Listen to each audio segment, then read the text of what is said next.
Welcome back.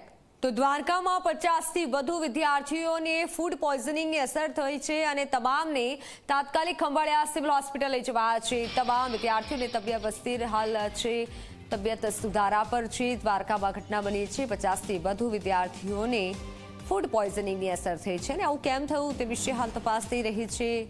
વિદ્યાર્થીઓને food પોઈઝનિંગની અસર થતાં વાલીઓમાં પણ રોષ જોવા મળ્યો। નાના મોટા જે સિમ્ટમ્સના લીધે 28 કેસ કાઢવામાં આવેલા છે, જેમાં 1-2 જણને બાટલો પણ ચડાયો છે।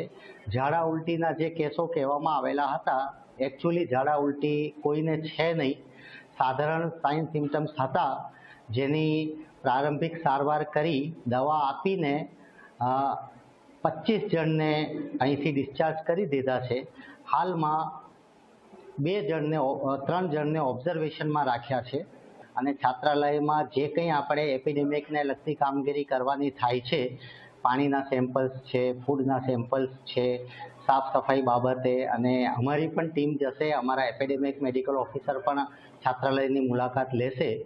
સૌથી પહેલાં આપણે પ્રાયોરિટી પેશન્ટને ઠીક કરવાની હોય છે, જેથી હું અહીંયા છું અને પેશન્ટનું ટ્રીટમેન્ટ ચાલે છે અને હાલમાં એવી કોઈ ગંભીર પરિસ્થિતિ કોઈ બાળકની છે નહીં।